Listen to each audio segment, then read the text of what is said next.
तो चलिए start. So hello everyone, welcome to EduChats. So today we'll discuss about statistics in education. बहुत important topic जैसे कि आप लोगों ने कहा था स्टैटिस्टिक्स पढ़ेंगे क्योंकि it is related to research. ठीक है, तो चलिए इसी के हिसाब से पढ़ते हैं, आगे बढ़ते हैं। Madhusmita sir not Audible.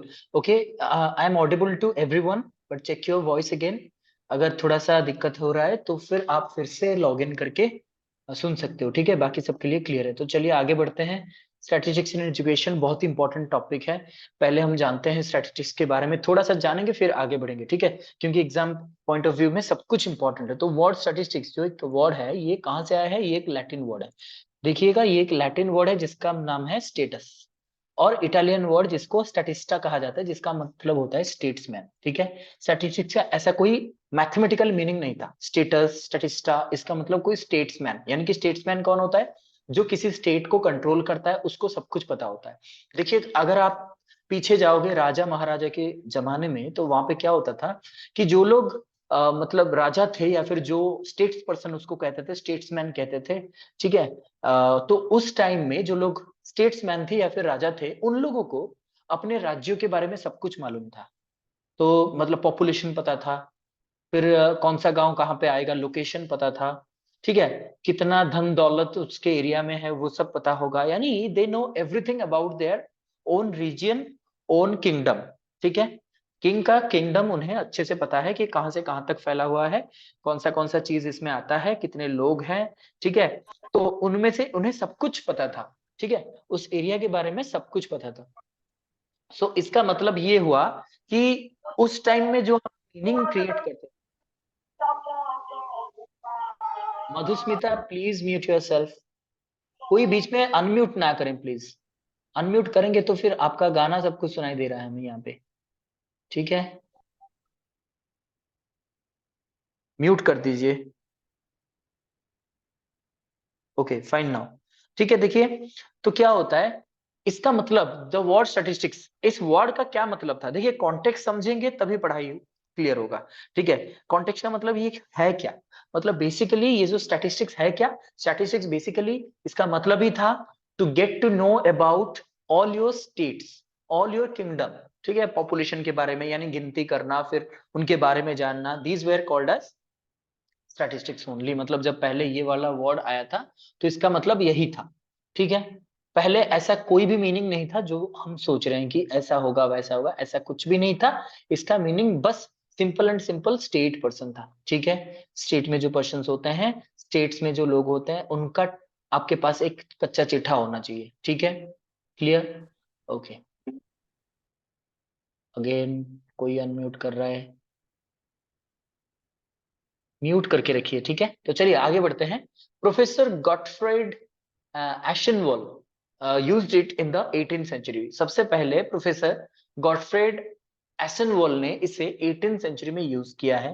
ठीक है, मतलब इस स्टैटिस्टिक्स वर्ड को। ठीक है, वर्ड को। उसके बाद the word statista was used to keep the records of census और data related to wealth of a state. मैंने कहा था ये स्टेट रिलेटेड, ये स्टेट का काम होता था, पर्सनल यूज नहीं होता था। एक स्टेट में कितने सारे रिकॉर्ड्स होते थे, उसको स्टोर करने के लिए ये स्टैटिस्टा यूज होता था। ठीक है, यानी सेंसस डेटा और data related to wealth of a state. Wealth यानी कि जितने सारे धन दौलत है, उसको काउंट करके उसको रिकॉर्ड मेंटेन करने के लिए ये स्टैटिस्टा यूज होता था। और बेसिकली अगर स्टैटिस्टिक्स की बात करें तो what is statistics then? It has been derived from the Latin word.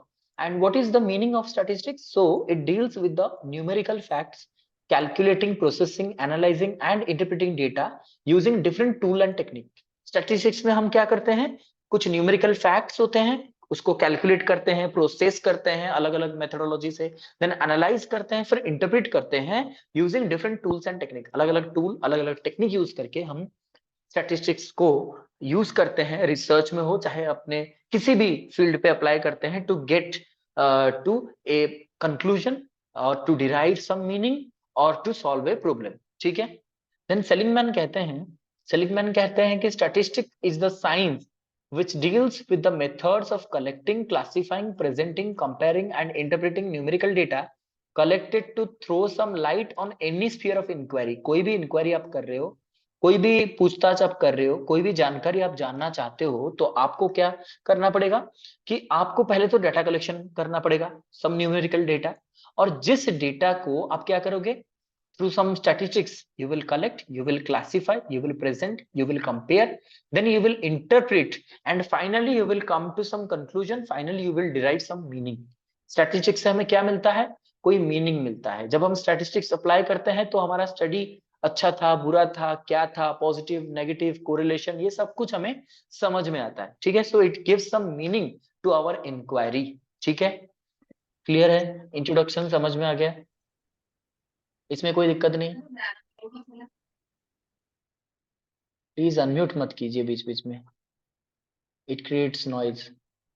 Okay, no, Badal समझ में नहीं आया आपको? ठीक है, कौन सा वाला समझ में नहीं आएगा? मीनिंग, मतलब स्टैटिस्टिक्स का क्या मीनिंग है? ये तो सिर्फ इंट्रोडक्शन था कि स्टैटिस्टिक्स कैसे आए। Okay, I have no doubts. Okay, ठीक है ठीक है ठीक है, आगे बढ़ते हैं। हाँ, तो स्टैटिस्टिक्स के टाइप्स जानते हैं। टाइप्स बहुत प्रकार के, देखिए मतलब it is subject to people, यानी हर एक आदमी, हर एक एक्सपर्ट अलग अलग कहेगा, हर एक किताब अलग अलग कहेगा, लेकिन बेसिकली अगर मिला दे तो इस 5 प्रकार के होते हैं statistics. Total 5 types of statistics are there on the basis of their function as well as population. ठीक है, पॉपुलेशन के हिसाब से, मतलब किनको हम स्टैटिस्टिक्स में इंक्लूड कर रहे हैं, जिसके जैसे कि होता है ना कि हम जब रिसर्च करते हैं तो पॉपुलेशन कौन है या फिर सैंपल कौन है, उसके ऊपर डिपेंड करता है कि आप कौन सा स्टैटिस्टिक्स यूज करोगे। और एक होता है फंक्शन, यानी काम क्या करता है, उसके ऊपर आधारित होता है कि हम स्टैटिस्टिक्स में क्या यूज करेंगे। Yes, distribution.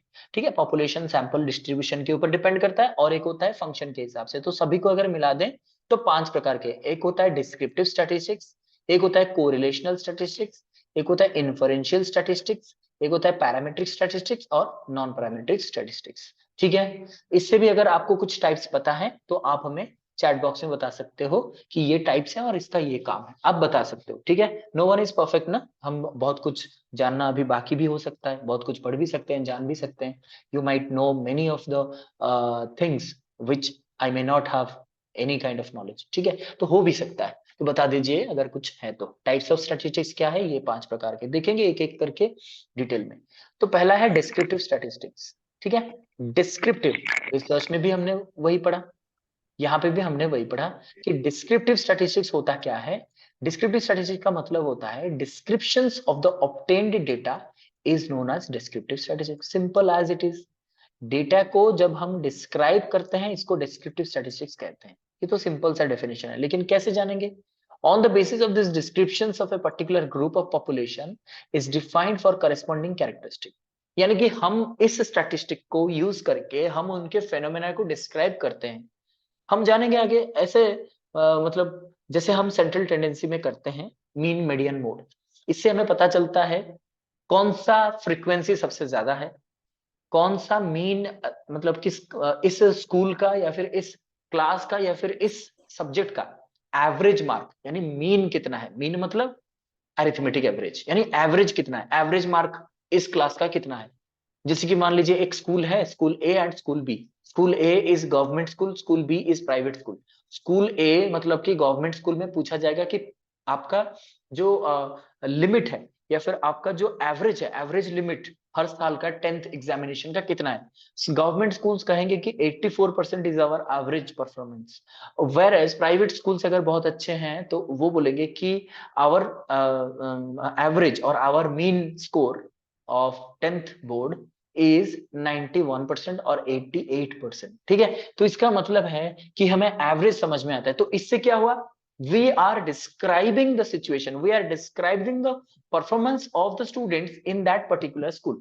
उस स्कूल में उनका क्या परफॉर्मेंस है वो हम समझाते हैं। यानी डिस्क्रिप्टिव स्ट्रेटजी का काम क्या है, ये तो समझ में आ गया होगा। Total population analysis, yes, descriptive में हम डिस्क्राइब करते हैं रिगार्डिंग योर पॉपुलेशन। क्लियर, यहां तक क्लियर है?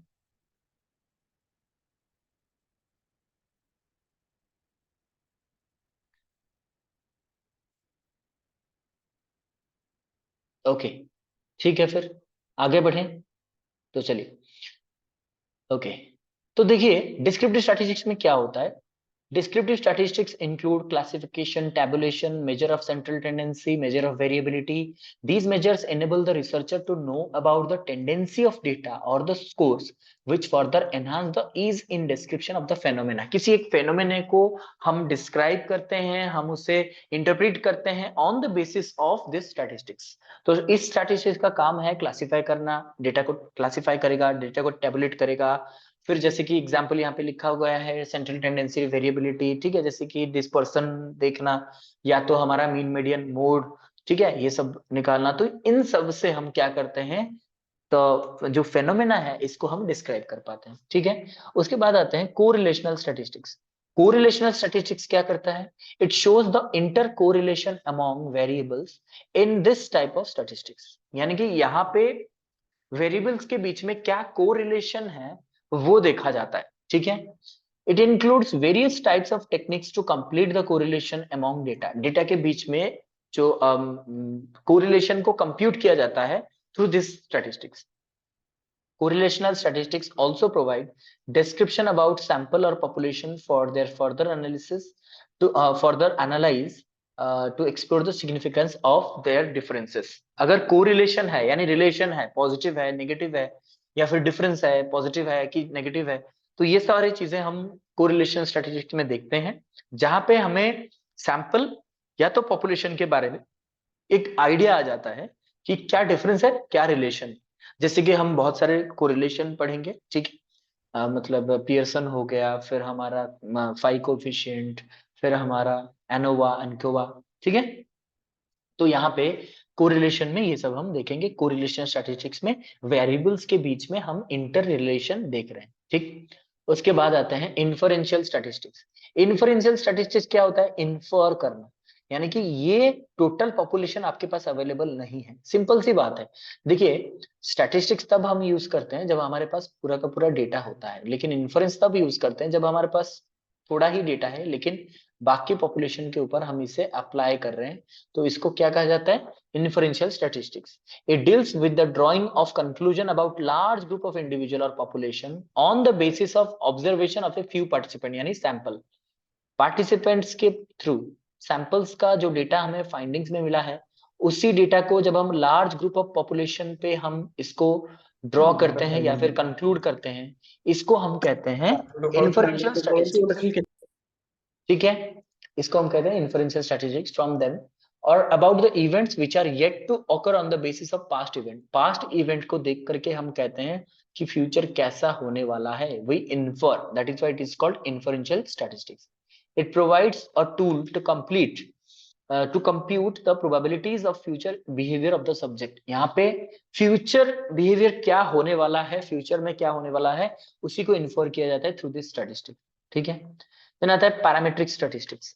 पैरामेट्रिक स्टैटिस्टिक्स में क्या होता है, देखिए, parametric statistics is defined to have an assumption of it is defined to have an assumption of normal distribution for its population under study. Parametric statistics हमेशा कहता है, देखिए पैरामेट्रिक स्टैटिस्टिक्स यानी ये एक स्टैंडर्ड स्टैटिस्टिक्स है जिसमें ये इसका मानना है, assumption है कि द डिस्ट्रीब्यूशन इज नॉर्मल, यानी डिस्ट्रीब्यूशन ऑफ पॉपुलेशन और sample is normal. Normal distribution समझ रहे हो, एनपीसी आगे पढ़ेंगे. नॉर्मल डिस्ट्रीब्यूशन जहां पे सब कुछ नॉर्मल हो, यानी कि आपको पता है कि एवरेज स्टूडेंट सबसे ज्यादा होते हैं, below below the learning line कम होते हैं और अबव द लर्निंग लाइन बहुत कम होते हैं. Influential strategy is it qualitative in nature, ये क्वेश्चन था अनिल. तो ये अगर क्वेश्चन है तो मान लीजिए इन्फ्लुएंशियल स्टैटिस्टिक्स आपको मैं ये कहता हूं कि आप एक क्वांटिटेटिव रिसर्च करो, क्वांटिटेटिव, ठीक है, आप सर्वे करते हो, क्वांटिटेटिव सर्वे करते हो, आप मतलब 50 स्टूडेंट से जो डेटा लेते हो, आप सारे स्टूडेंट्स के ऊपर उसको अप्लाई करते हो. So what is it then, it is influential study. So it is not actually qualitative research, it can both be qualitative as well as quantitative. ठीक है, दोनों ही हो सकते हैं इसमें. ठीक है, जब हम इन्फर करते हैं, हमारे पास 50 लोगों का डेटा है लेकिन हम 5000 लोगों के ऊपर इसको अप्लाई कर रहे हैं, हम अज्यूम कर रहे हैं, तो फिर ये इन्फरेंशियल स्टैटिस्टिक्स हो गया. ठीक है, parametric statistics refers to those statistical techniques that have been developed on the assumption that the data are of a certain type. Certain type मतलब one type. सारे के सारे डेटा होमोजीनियस है ये, और इसका एजम्पशन जब आप पैरामीट्रिक पढ़ेंगे तो उनका कुछ एजम्पशन है, जैसे कि होमोजीनियस डिस्ट्रीब्यूशन। होमोजीनियस यानी कि सब एक ही जैसे होंगे, डेटा एक ही जैसे लोगों से आया होगा। जैसे कि मान लीजिए स्कूल स्टूडेंट्स पे मैं स्टडी करना चाहता हूँ, तो all the data should be collected और must be collected from school students only in order to be analysed through parametric statistics. Parametric statistics के लिए आपका डेटा होमोजेनियस होना चाहिए, नॉर्मली डिस्ट्रीब्यूटेड होना चाहिए, और भी बहुत सारे कंडीशंस हैं, हम पढ़ेंगे। ठीक है, उसके बाद आता है आपका नॉन पैरामीट्रिक स्टैटिस्टिक्स। अगर मान लीजिए नॉर्मल डिस्ट्रीब्यूशन है नहीं, तो फिर आप डाटा एनालिसिस कैसे करोगे? नॉन पैरामीट्रिक से। पैरामीट्रिक से नहीं होगा तो नॉन पैरामीट्रिक से करेंगे। इसमें क्या होता है, it is not based on the assumption of normal distribution of the population. ये नहीं कहता कि ये नॉर्मली डिस्ट्रीब्यूट होना ही चाहिए, ऐसा नहीं होता। Therefore these are also known as distribution free statistics. इसको हम कहते हैं डिस्ट्रीब्यूशन फ्री स्टैटिस्टिक्स। किसको? Non parametric statistics. क्यों? क्योंकि यहाँ पे डिस्ट्रीब्यूशन का कुछ लेना देना नहीं है, चाहे वो इक्वली डिस्ट्रीब्यूटेड हो, चाहे वो नॉर्मली डिस्ट्रीब्यूटेड हो या ना हो, कोई दिक्कत नहीं। The data with non continuity are to be tackled with this statistics. जिसमें कंटिन्यूटी नहीं है, जैसे कि 1 2 3 4 5 6 7 8 ये कंटिन्यूअसली है। अगर मान लीजिए मार्क्स हम डिस्ट्रीब्यूट करें, कोई 84, कोई 36, कोई 71 ऐसे करके है, तो यहाँ पे कंटिन्यूटी नहीं है, तो यहाँ पे आप ये वाला स्टैटिस्टिक्स यूज कर सकते हो। In the samples where it is difficult to maintain the assumption of normal distribution, non parametric statistics are used for analysis. जहां पे हमें लगे कि ये पैरामीट्रिक स्टैटिस्टिक्स का जितना सारा मतलब क्वालिटीज हैं, इसको ये मैच नहीं कर पा रहा है, जितने सारे इसके एजम्पशंस हैं, कंडीशंस हैं, इसको वो मैच नहीं कर पा रहा है, तो फिर वहां पे हम नॉन पैरामेट्रिक यूज करते हैं। जैसे होता है ना कि मेरे पास 50 रुपए है, 5 स्टार में तो मैं जा नहीं सकता, इसलिए आस पास के कोई होटल में खाना खा लूंगा। अगर मेरे पास 50,000 रुपए है, तो फिर मैं 5 स्टार में खा सकता हूँ। तो वही है पैरामेट्रिक 5 स्टार वाला, और 50 रुपए वाला नॉन पैरामेट्रिक स्टैटिस्टिक्स। क्लियर है बात? यहाँ तक क्लियर हो गया? उसके बाद देखेंगे importance of statistics in research. Statistics को हम रिसर्च में कैसे यूज करते हैं? तो आप लोग भी यूज कर रहे हो बहुत सारे स्टैटिस्टिकल टूल्स, जो कि मतलब आप खुद कुछ टूल्स जो हैं उसको यूज करते हो इन योर रिसर्च एक्टिविटीज। तो इसलिए यहाँ पे हम देखेंगे क्या क्या रोल प्ले करता है स्टैटिस्टिक्स इन स्पेसिफिकली रिसर्च। रिसर्च में उसका काम क्या है? फर्स्ट है for drawing a sample from population for research. एक पॉपुलेशन में से सैंपल ड्रॉ करने के लिए भी हम स्टैटिस्टिक्स यूज करते हैं। कैसे? क्योंकि जब हम कोई भी कैलकुलेशन करते हैं फॉर, जैसे कि सिस्टमैटिक सैंपलिंग, ठीक है, कौन सा स्टूडेंट किस आधार पर हम सिलेक्ट करेंगे या फिर कौन सा क्रोनोलॉजी हम लेंगे, वो भी स्टैटिस्टिक्स डिसाइड करता है। फिर जब हम सैंपल ड्रॉ करते हैं, पॉपुलेशन को वो सही से रिप्रेजेंट कर पा रहा है कि नहीं कर पा रहा है, वो भी स्टैटिस्टिक्स से पता चलता है। ठीक है, देन आता है आपका sample size for research can be determined with the help of strategy. ये कह रहा है कि कैन बी डिटरमाइंड मतलब हमेशा हम करते नहीं है, बट आप चाहो तो स्टैटिस्टिक्स यूज करके आप सैंपल ड्रॉ करते वक्त सैंपल का साइज भी यहीं से आप पता कर सकते हो। मतलब मेरे स्टडी के लिए कितना सैंपल साइज सही रहेगा, ये आप स्टैटिस्टिक्स से पता कर सकते हो। ठीक है, उसके बाद आता है certain sorry certain formula can be used to compute sample size। Sample size को भी कैलकुलेट करने के लिए हम फॉर्मूला यूज कर सकते हैं which are of statistical formula. ठीक है, in test development statistics can be use. Test development, blueprint जब हम बनाते हैं, ठीक है, इन सब में भी आप स्टैटिस्टिक्स यूज कर सकते हो, मीन, एवरेज, ये सब बना सकते हो। Then to ascertain the reliability and validity of the test, reliability, validity, Kuder Richardson, ठीक है, तो ये सब में भी हम स्टैटिस्टिक्स यूज करते हैं।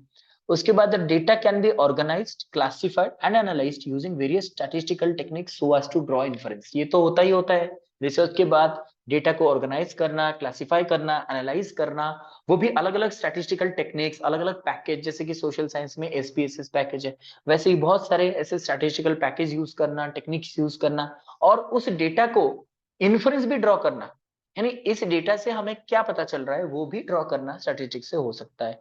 नेक्स्ट है techniques like factor analysis can be used. यहाँ पे फैक्टर एनालिसिस में भी हम स्टैटिस्टिक्स यूज कर सकते हैं। तो these are some of the use of statistics in research. There are many more, you know very well, and these are very important points which we have noted down. If something is to be added then you can add। ठीक है, तो अब पढ़ेंगे NPC, normal probability curve. ठीक है, तो देखिए, normal probability curve क्या होता है? यही तो होता है नॉर्मल प्रोबेबिलिटी कर्व। ये आपका एरिया है, ठीक है, टोटल एरिया है। मुझे बताइए कि क्या ये normal probability curve 100% area cover करता है? क्या करता है? यस और नो? 100% एरिया कवर करता है। अच्छा, जीता कह रहे हैं yes. Yes, very good. Ishani कह रहे हैं 99.72, लिखा तो है यहाँ पे 99.72 एरिया कवर करता है, बाकी 100% कवर नहीं करता है। क्यों नहीं करता है? अगर करता तो यहाँ पे ये कैपिंग हो जाता, ये बंद हो जाता रास्ता। यहाँ पे खुला है, इट इज नॉट क्लोज्ड। हम किसको कहते हैं इट इज कंप्लीट? वेयर चारों तरफ से बंद हो। देखिए, इधर से बंद है, इधर से बंद है, इधर से भी बंद, और इधर से भी बंद है। इसीलिए इसको हम कहते हैं इट इज क्लोज्ड। इसको हम 100% कह सकते हैं, लेकिन यहाँ पे क्लोज ही नहीं है, इसलिए इसको नहीं कह सकते। Very good. तो चलिए, ये तो हो गया आपका कर्व। हम थोड़ा सा आगे जाएंगे, फिर से पीछे आएंगे, ठीक है? हम कर्व दिखाने के लिए बस मैंने कहा था। तो ये है क्या बेसिकली, और किसने इसको इन्वेंट किया था? तो अब्राहम डी मोइवर, ठीक है, अब्राहम डी मोइवियर। नाम थोड़ा सा अजीब सा है, लेकिन आप याद रखिएगा, क्योंकि एग्जाम में पूछ सकता है directly who invented normal curve, ठीक है? तो Abraham de Moivre developed normal curve in 1733 basically for gambling game, ठीक है? ये गेम के लिए यूज किया जाता था। देखिए, हर एक चीज ना जब इन्वेंट हुआ, जैसे स्टैटिस्टिक्स इन्वेंट हुआ, उसका काम ये नहीं था जो हम कर रहे हैं। वैसे ही जब नॉर्मल कर्व आया, तो उस टाइम में नॉर्मल नॉर्मल कर्व का काम ऐसे कैलकुलेट करना नहीं था, ऐसे नॉर्मल डिस्ट्रीब्यूशन दिखाना नहीं था। वो गैम्बलिंग के लिए यूज होता था, यानी एक टाइप का गेम जो देखते हो ना आप टीवी वगैरह में कि कैसे गैम्बल करते हैं गेम्स, तो उसके लिए ये नॉर्मल कर्व यूज होता था, ठीक है? और गॉस एंड लैपलेस जो है, इन्होंने इसको रीडिस्कवर किया था 19th सेंचुरी में, and used it in astronomy. इसको एस्ट्रोनॉमी में यूज किया गया था। तो आप मुझे बताइए कि नॉर्मल प्रोबेबिलिटी का क्या यूज हो सकता है? Just tell me what are the uses of normal probability.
Okay, ठीक।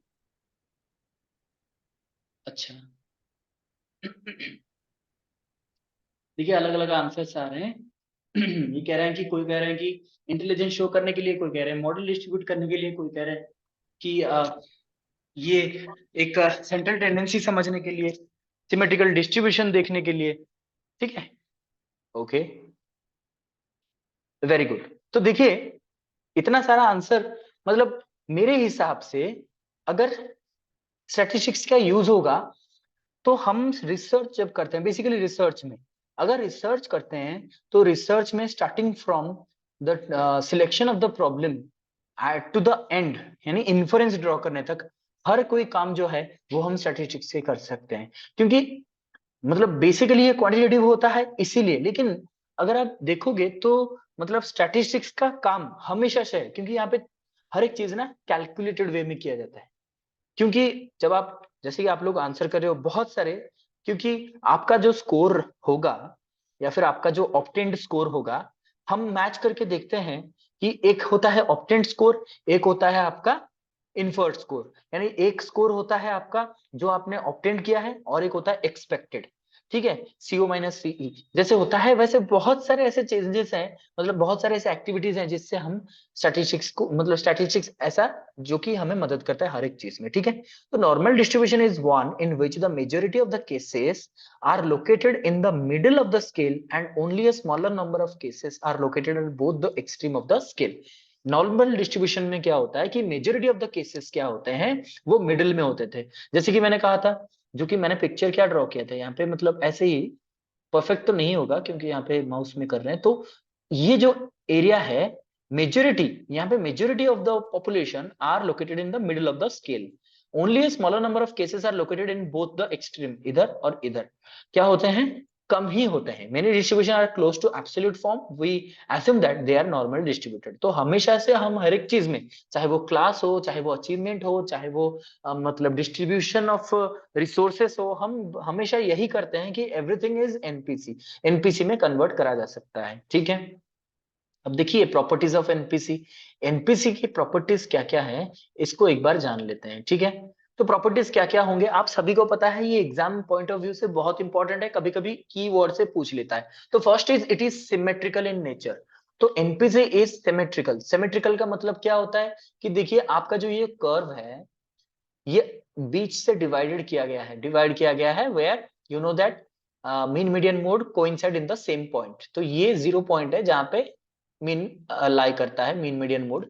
तो इधर का एरिया जितना रहेगा it will be equal to the other area, symmetrical. यानी कि the one part of NPC and the shape, slope, everything will be equal to the other part of NPC. यानी size, shape and slope of the curve on one side is identical to the other side. इधर का जितना रहेगा जैसा रहेगा इधर का भी वैसा ही रहेगा, it is the middle line. ये सिमेट्रिकल होता है। Next it is asymptotic in nature. Asymptotic का मतलब होता है कि जो मैंने कहा था 100% नहीं इसलिए होता है क्योंकि ये जो बेस लाइन है, इसका जो टेल होता है, the tail never touches the base line. The tail of the NPC never touches the base line. अगर कहीं पे ऐसे आप पिक्चर देखते हो जहां पे ऐसे पिक्चर हुआ होगा, ऐसे पिक्चर हुआ होगा, देन इट इज इनकरेक्ट, क्योंकि ये कभी भी क्लोज नहीं होगा। ठीक है, so it will never touch the base line. ये होता है बेस लाइन, ये बेस लाइन है नीचे वाला, ये टेल है, ये टेल है। तो टेल कभी टच नहीं करेगा। ठीक है, so it is asymptotic in nature. Extreme ends of the curve tends to touch the baseline but never touches। ठीक है, टेंड्स टू टच मतलब कि ऐसा लगेगा कि पूरा करीब से गया है, पूरा करीब से गया है लेकिन कभी टच नहीं करेगा। सो एक्सट्रीम एंड मतलब minus infinity two plus infinity, यानी कि इधर माइनस में इन्फिनिटी तक है, ये खत्म नहीं होगा, चलता रहेगा ऐसे इन्फिनिटी तक। ठीक है, इन्फिनिटी समझ रहे हो, ये कभी कहीं पे रुकेगा नहीं, इधर भी वैसे प्लस में भी इन्फिनिटी तक। तो यहाँ पे भी ये कभी रुकेगा नहीं, मतलब कहाँ पे खत्म होगा इसका कोई लेना देना नहीं है। ठीक है, तो ये कभी टच नहीं करेगा, चाहे वो कहीं पे भी चला जाए, इतना भी दूर चला जाए, लेकिन ये कभी टच नहीं करेगा। Mean median mode coincide together, यहाँ पे कहा था मैंने एक ही लाइन पे they coincide in the same point, ये 0 पॉइंट पे ये सब लाई करेंगे। Inflection occurs at plus minus 1 standard unit, यानी कि इन्फ्लेक्शन मतलब कि यहाँ पे जो डिफरेंस होगा, Anil are you using some pen over here? तो यहाँ पे देखिए -1 स्टैंडर्ड, यहाँ पे आपका +1 स्टैंडर्ड, तो फिर +2 स्टैंडर्ड। इसका बोलने का मतलब है कि हम क्या करते हैं, एक स्टैंडर्ड पर यूनिट पे हम मूव करते हैं, यानी डिफर करते हैं। यहाँ पे देखिए -1 टू -2, यहाँ पे +1 टू +2, ऐसे करके हम मूव करते हैं। It is यूनिमोडल। यूनिमोडल मतलब इसमें एक ही मोड होता है, यूनिमोडल मतलब एक ही मोड होता है, mode is only one in NPC. दूसरा कोई मोड नहीं है यहाँ पे, इसलिए तो एक ही जगह पे ये लाई कर रहे हैं। ठीक है, यूनिमोडल मतलब एक ही मोड होता है इसमें। Generally it is divided into three plus minus three standard unit. Plus minus three यानी कि यहाँ पे बेसिकली हम इसे तीन स्टैंडर्ड, मतलब माइनस में थ्री स्टैंडर्ड, प्लस में थ्री स्टैंडर्ड यूज करते हैं। ठीक है, तो इस पिक्चर से आपको ज्यादा समझ में आ जाएगा जो मैंने यहाँ पे कहा है।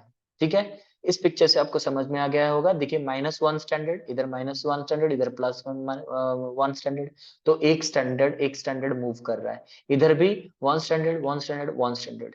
टोटल एरिया देखिए, zero to minus one standard कितना एरिया है, 34.13% एरिया है। मैंने कहा था ये है यूनिमोडल, ये मतलब यहाँ पे एक ही मीन मीडियन मोड एक ही पॉइंट पे लाई करते हैं। तो ये बीच वाला पोर्शन है, इधर का एक और इधर का एक पोर्शन हो गया। तो इस पार्ट में जो रहेगा जो एरिया, उस पार्ट में भी सेम रहेगा। यानी minus zero to minus one standard अगर 34.13% एरिया है, तो zero to plus one standard 34.13% भी रहेगा, दोनों की तरफ समान रहेगा। तो दोनों को अगर मिला दें, अगर पूछा जाए प्लस माइनस वन स्टैंडर्ड का वैल्यू कितना होता है, तो ये होता है दोनों को मिला के।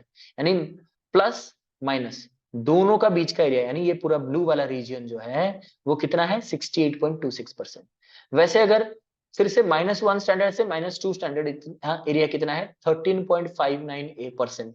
इधर वैसे 13.59% एरिया, दोनों को अगर मिला दे तो कितना बन जाएगा, नियरली अबाउट 27 पॉइंट, आपका 27.18% एरिया बनेगा। 27.18% एरिया, अगर इन दोनों के साथ 68 के साथ अगर 27 ऐड करते हैं तो इधर बन जाता है 95.44%। यानी plus two plus minus two standard का एरिया अगर पूछा जाता है 95.44% होता है। अगर सिर्फ पूछा जाए कि प्लस टू स्टैंडर्ड का एरिया कितना होता है, तो नियरली अबाउट आप कहोगे कि मैंने कहा था ये 34 और ये 13 दोनों को मिला दोगे कितना बन जाएगा, यानी इसका आधा बन जाएगा। ठीक है, मतलब nearly about 47।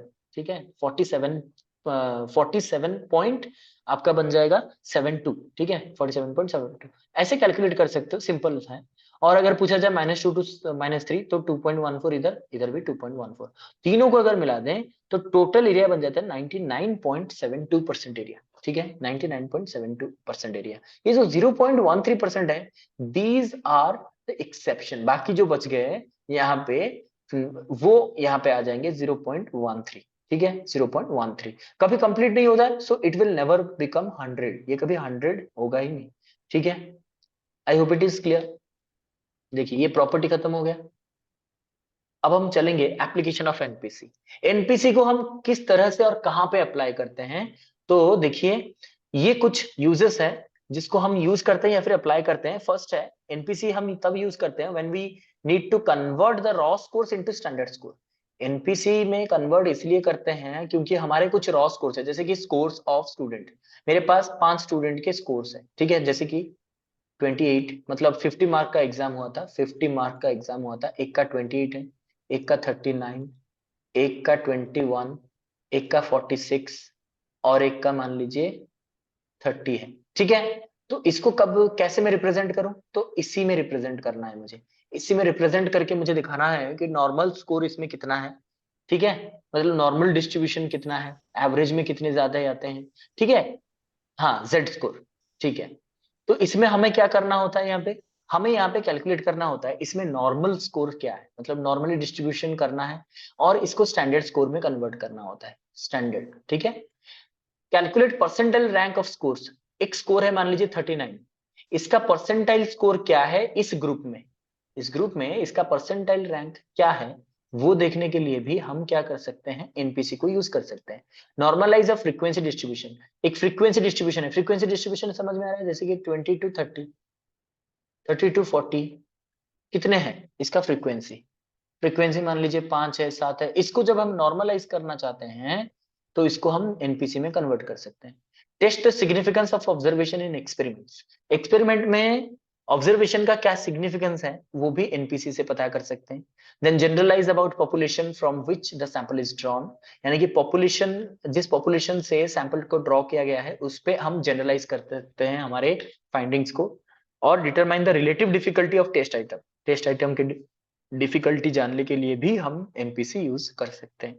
I hope it is clear. MCQ पे चले। स्टैटिस्टिक्स थोड़ा धीरे धीरे पढ़ेंगे, मतलब स्टैटिस्टिक्स में घबरा जाते हैं बहुत सारे बच्चे, क्योंकि उसमें मैथमेटिकल चीजें भी आएंगे आगे, हम उसको प्रैक्टिस भी करेंगे, कुछ क्वेश्चंस आपको देंगे करने के लिए, वो भी आपको करना पड़ेगा। ठीक है, so active participation is very important. ठीक है, ओके, तो चलिए चलते हैं एमसीक्यू पर। First question is, which of the following is not a characteristics of NPC और property of NPC? Symmetrical, equatic, asymptotic, all of the above?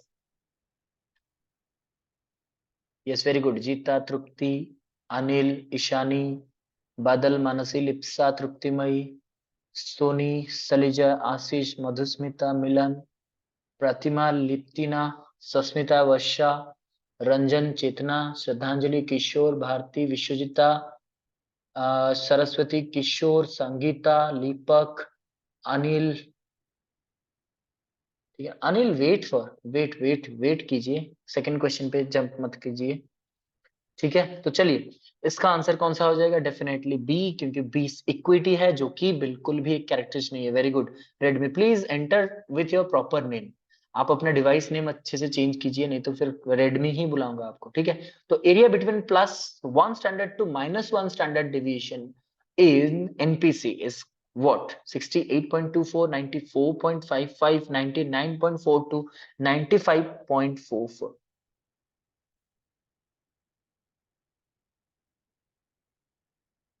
ठीक है, देखिए अनिल, गलती कर दिया था आपने आंसर। ठीक है, चलिए सबका आंसर आ चुका है, सभी आंसर कर रहे हैं कि sir A is the right answer. तो देखते हैं क्या ए आंसर होगा।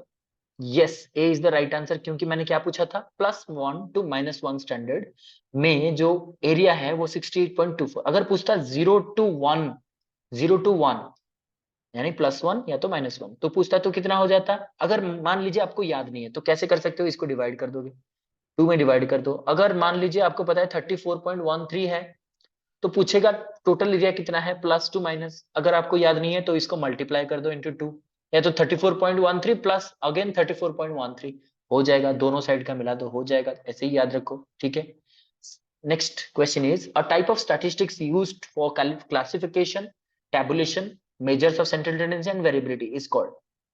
एक प्रकार का स्ट्रेटेजिक जो क्लासिफिकेशन में, टैबुलेशन में और सेंट्रल टेंडेंसी वेरिएबिलिटी में यूज होता है, उसको क्या कहते हैं? Descriptive, inferential, correlational, non parametric.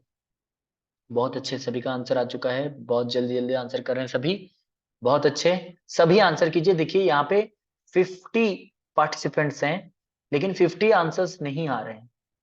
ठीक है, सभी आंसर कीजिए। Yes, very good, very good, try to answer everyone. जब आप आंसर करोगे तभी आप में वो कॉम्पिटेंस आएगा। मैंने कल कहा था कि जो लोग अटेंड नहीं कर पा रहे हैं, हम उन पे गारंटी नहीं ले सकते हैं कि उनका सिलेक्शन होगा, क्योंकि जब आप एक्टिवली क्लास करोगे, जब आप एक्टिवली इन्वॉल्व होगे, तभी आप में वो जुनून आएगा, वो नॉलेज आपके अंदर तक जाएगा। नहीं तो फिर वो नॉलेज टाइप में ही रुक जाएगा, अंडरस्टैंडिंग एप्लीकेशन तक जाएगा ही नहीं। तो चलिए बहुत अच्छे, फोर्थ क्वेश्चन में मत जाइए, अभी थर्ड क्वेश्चन का डिस्कस कर रहे हैं हम लोग। तो चलिए यहाँ पे कह रहे हैं आंसर सभी का आ रहा है कि डिस्क्रिप्टिव, तो डेफिनेटली डिस्क्रिप्टिव होगा। Who is the founder of NPC? A de Moivre, professor Gough, Gauss and Laplace, none of the above. Founder पूछा गया है, ठीक है, फाउंड किसने किया था? तो बहुत अच्छे, सभी का आंसर आ चुका है, बहुत अच्छे, सभी का आंसर आ चुका है। चेक करते हैं, सही आंसर डेफिनेटली अब्राहम डी मोवियर है, और इन्होंने पहले इसको फाउंड किया था। ठीक है, प्रोफेसर गॉफ स्टैटिस्टिक्स यूज किए थे सबसे पहले, उसके बाद गॉस एंड लैपलेस ने एनपीसी को आगे बढ़ाया। और इसको किस चीज पे यूज किया था बताइए मुझे? एनपीसी को किस चीज पे यूज किया था? It is used in which area? No, no, no. I'm asking about Gauss and Laplace. Yeah, very good, very good. Yes, astronomy. Very good, वर्षा। वर्षा कह रहा है एस्ट्रोनॉमी में यूज होता था। Very good, Lipsa and Anil also, Ranjan. तो क्या होता था? एस्ट्रोनॉमी में इन्होंने यूज किया, पहले गैम्बलिंग में यूज होता था। ठीक, तो चलिए आगे बढ़ते हैं। Last question of the day, base line of NPC never touches base. Base line या फिर जो टेल होता है एनपीसी का, ये कभी टच नहीं करता बेस लाइन को, इसको क्या कहते हैं? Symmetrical, unimodal, asymptotic, bimodal? बहुत अच्छे, Anil, again check your answer, जल्दबाजी मत करो, गलत आंसर कर रहे हो जल्दबाजी में, आराम से करो, कोई बात नहीं। क्वेश्चन पढ़ो, ऑप्शन पढ़ो, फिर करो। बेस लाइन की बात हो रही है यहाँ पे, बेस लाइन टच करना।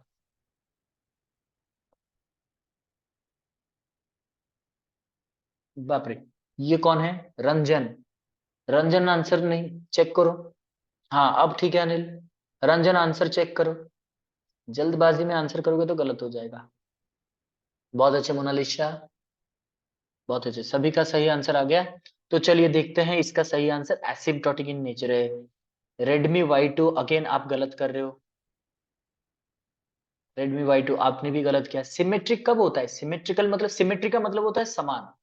इधर भी जो रहेगा उधर भी वही रहेगा, मतलब नेगेटिव साइड में जितना रहेगा पोर्शन पॉजिटिव साइड में भी रहेगा, तो वो सिमेट्रिकल। यूनिमॉडल मतलब एक ही मॉडल होता है। ठीक है। 1 2 3 बोथ साइड। अच्छा 1 2 3 बोथ साइड मतलब दोनों के साइड में 1 2 3 प्लस जितना रहेगा माइनस, हाँ वही, मतलब कि दो डिवाइड कर दिया हमने। ठीक है, एनपीसी को बीच से डिवाइड कर दिया, अब एक साइड जितना रहेगा दूसरा साइड भी उतना ही रहेगा। ठीक है। तो बाई मॉडल क्या होता है? जिसका दो मॉडल होता है, उसके लिए हम डिस्कस नहीं करेंगे। एसिम्प्टोटिक आपको समझ में आ गया। ठीक है। I hope it is clear. Thank you everyone. If you have some doubt you can ask me.